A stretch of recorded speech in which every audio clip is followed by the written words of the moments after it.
Alright guys, welcome into part 3, the final segment of this whole project, this big journey I've been taking for the last couple of days, trying to completely rework my drum sound in terms of drums and mic placements and mix and everything from the scratch up. And what you guys just heard is essentially the final mix, and I say final because this is still something I'm going to continue working on. I'm going to continue try to just get it better and better with time. But it's funny, I went back actually before and looked at one of my older videos, you know, from a couple of weeks back or so, and the difference is just, it's insane what a massive difference in approach this is. Now I'm taking a lot more of a less is more approach, just trying to get it a little bit more organic sounding, and just, you know, for me listening to the old sound I had, I was like, what was I thinking? You know, it's just too much of everything. I tried too many different things, too many different compressors and reverbs and etc. Like there was too much stuff going on. I think it just got to this point where I kept trying new things and forgot to kind of revisit the old ones, so it just piled on top of each other, like effect after effect, and eventually I got like blind to it, you know?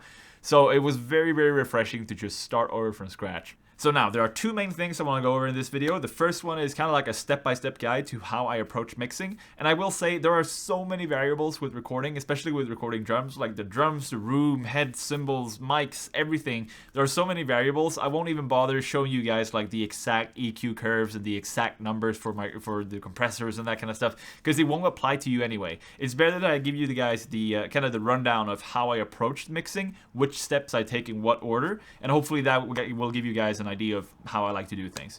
The second thing I want to go over in this video is I want to show you guys and kind of let you hear what all of the microphones sound like individually on their own, unmixed, and also the mixed version of that. So kind of let you guys hear the steps that I've taken into forming this new drum sound. So let's get started with the first part, which is my little step-by-step guide to how I like to approach mixing. So the very first thing I want to make sure I get correct is the routing process. So this is really even before starting mixing, really. The approach I like to take with mixing is kind of the top-down approach, where I don't want to do too much work on the individual mic tracks. Instead, I prefer to mix more on the group channels. So for example, bass drum mics, the bass drum, the sub kick and the mic inside. Two separate mics picking up the same instrument. I will route those so that they go into a group channel called, you know, kick drum or something. And that's the channel, that's the track that I will focus on when mixing. So essentially, every mixing move I make to the bass drum will apply to both mics at the same time. This is generally how I like to do things in terms of mixing. Instead of mixing every single microphone, I'll try to work in groups. It keeps the process a little bit more fluid, and it makes me, it takes out a lot of the guesswork, really. So with that in mind, routing, I'll set up a track for each microphone in mono, and then I'll set up group channels in stereo and just route all the separate microphones to those group channels accordingly. So bass drum mics to bass drum group channel, snare drum mics to snare group channel. You get the idea. Pretty straightforward, but it's important to get it right in the beginning because that will save you a lot of time afterwards. So you don't have to work with so many different tracks. Instead, it's a little bit more organized. So the second thing I do is I check for phase, and this is very, very important. Remember when we were setting up the microphones, we measured the distance from the center of the snare head to both of the overheads, and same thing from the bass drum. The reason for this is we want to make sure they're the same distance so that when I hit the snare, sound waves travel and they will hit both mics at the same time, making sure the wavelengths align and we get the fullest possible sound. If it hits the microphones at different intervals or different times, we will essentially get a thinner, less complete kind of sound because sound waves are getting canceled. Frequencies are getting lost because the sound waves are not lining up. So that's basically what phase is, and you can correct this a little bit in your project as well.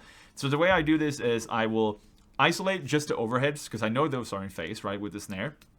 I'll isolate just the overhead tracks, and then I'll add one mic at a time to that. So I'll start with adding the snare top mic, and I'll listen to how are these sounding together. Then there's something called a phase switch button, or basically it inverts the phase, so it flips the sound waves upside down.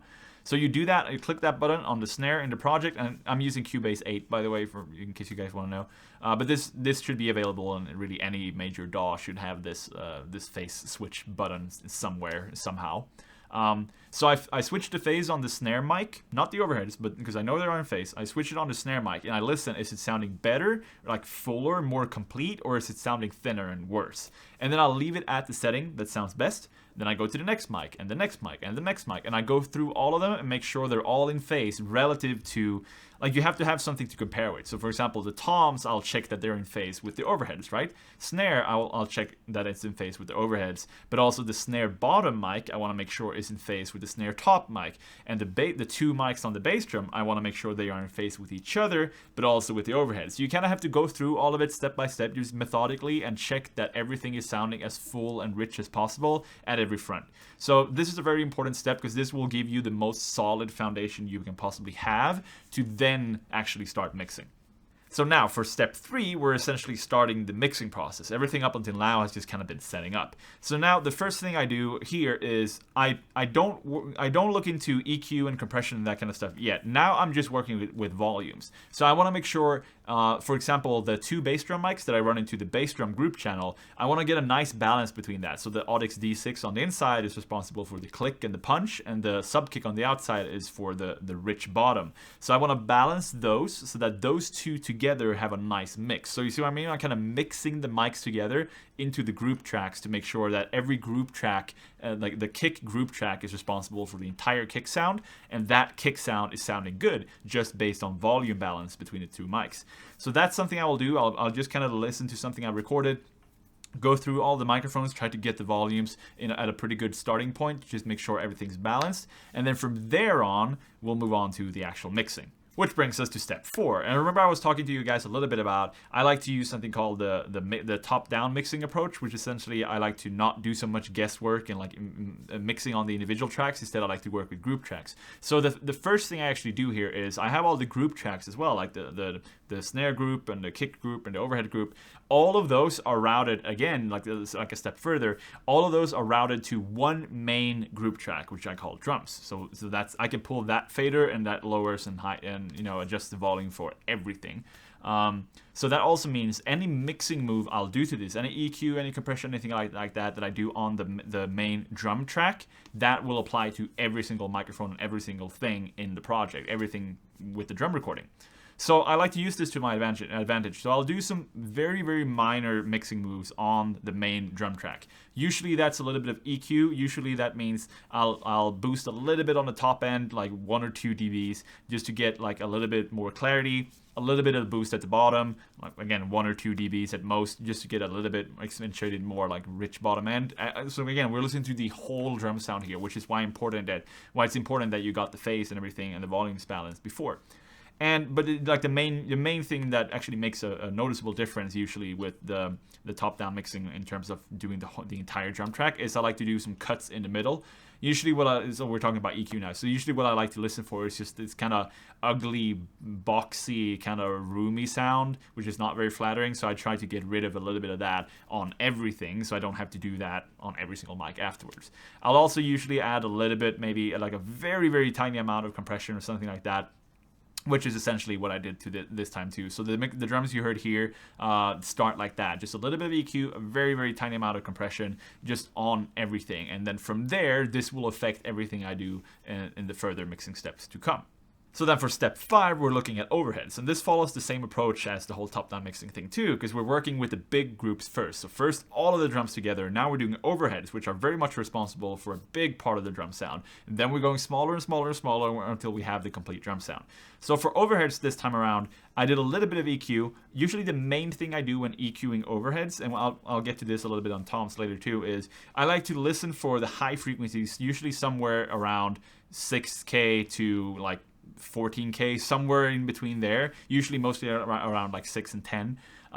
There are some like really ugly kind of piercing whistling kind of sounds you can get in overheads. So I like to listen for those. So I'll use a very narrow cue and I'll just kind of sweep and listen for where are the most unflattering, the most piercing, kind of ear piercing, cutting, ugly frequencies in the cymbal sound, and then I'll pull those down a little bit, anywhere from like 5 to 8 dB or something, specifically on that frequency. So I'm usually doing 3 or 4 of those little notch EQs on the main overhead track, just to get rid of those really ugly whistling kind of harsh frequencies in the overheads. But this still keeps, you don't want to do it too much, because that will kind of eliminate a lot of what cymbals are.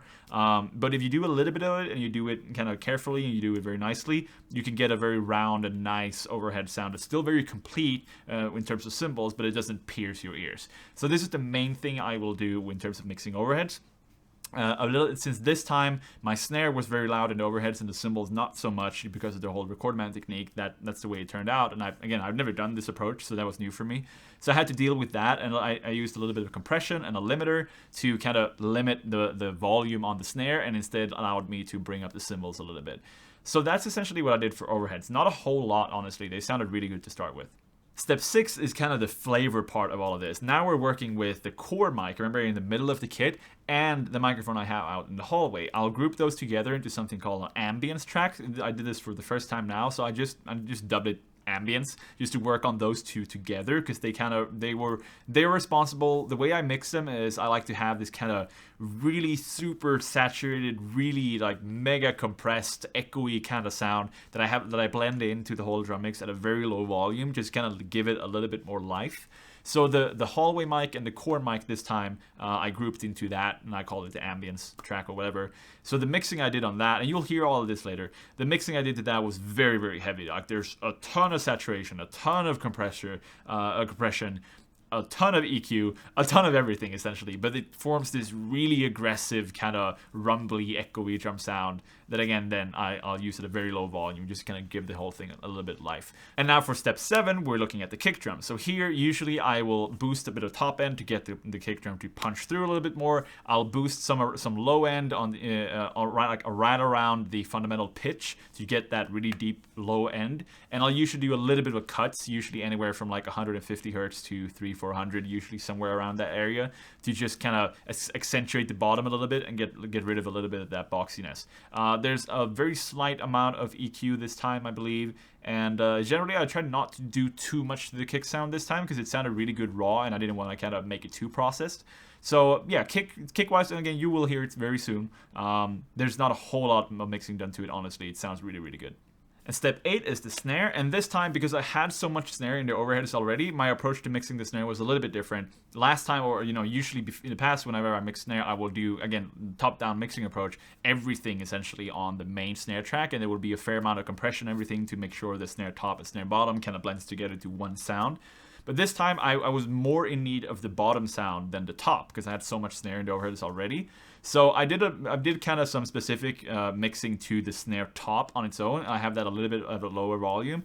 And then the snare bottom is just kind of pretty loud, like volume-wise. And then to the entire track, I did, to the entire group channel, so both of the mics at the same time, I did a little bit of EQ as well. Just some dips around the middle, and just kind of taking out it's just usually the same approach I have for mixing, is I try to take out what doesn't sound good and accentuate a little bit on what does sound good. So a little bit of more high end, a little bump around the main frequencies, a little bit of cut around the middle where it had some ugly ring and stuff like that, just to kind of shape it a little bit. And there's a very, very light amount of compression, but really not that much. This, again, I had so much snare in the overheads already, I just wanted to kind of fill in what was missing there, which was a little bit of the crispness from the snare wires and kind of stuff like that. So step 9, we're looking at toms. And for toms, I basically only ever do 2 things in mixing. It was the same approach now as last time, but just a little bit less of it. I don't like to compress toms and stuff like that. They're already so punchy. My kit and the room is kind of dry, so if I compress them, it will just sound way too much.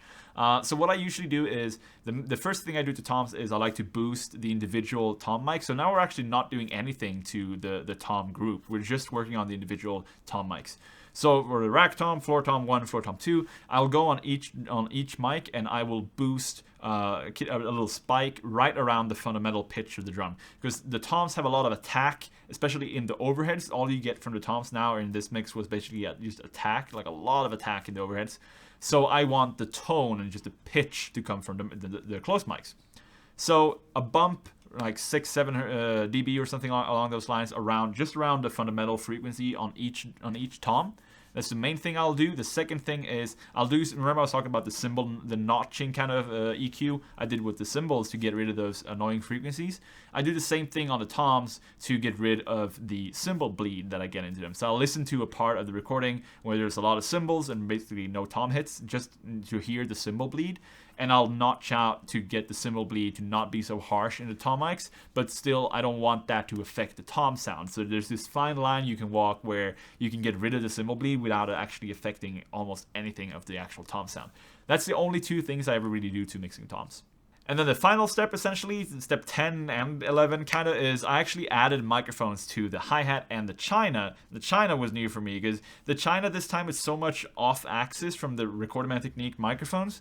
So basically, I didn't have the presence I wanted from that in the mix. Even when mixing it later with the compression and stuff on the overheads, it didn't come through as much as I wanted it to. So I'll try to get a fix for that in the future, maybe with moving the overheads around a little bit. But for now, I did add a microphone on the china and also one on the hi-hat. So the mixing approach is essentially the same for those, which is why step 10, 11 doesn't really matter here. It's the same thing. I listen for what's missing in the overheads and I try to complement it with the microphones. So usually that's just more presence, more volume. So on the hi-hats, they had the mid-range kind of boxy sound already in the overhead, so I needed a bit of that high-end crispness and a little bit of volume. So essentially I cut everything below like 500-600 hertz. Basically I cut on the hi-hats and I boosted a bit of the top shelf. That's essentially what I did. Same thing, pretty much the same thing I think on the china. I cut the lows and boosted the high end because that's what, and just brought up the volume a little bit because that's what was needed.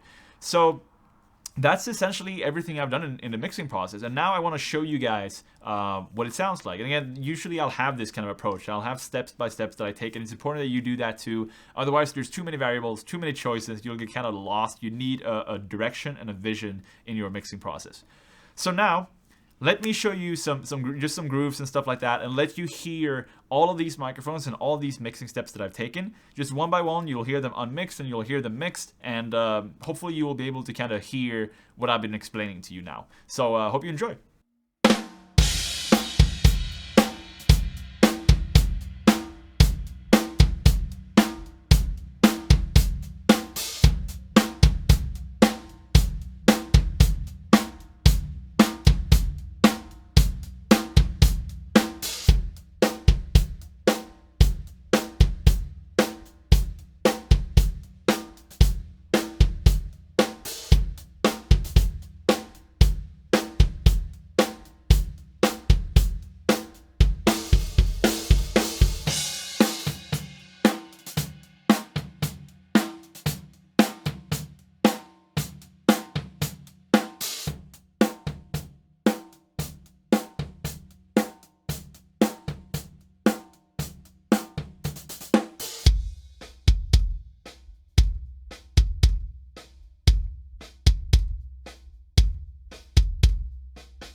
Alright guys, so I hope that made sense to you to kind of hear the before and after and kind of see and hear the mixing choices I made this time around. So I encourage you guys to try this for yourself. Like start from scratch. You don't have to take your entire kit apart and everything, but start from scratch with the way you mix and just go in with a fresh new approach and try to achieve something new. Experimentation is so key when recording and mixing.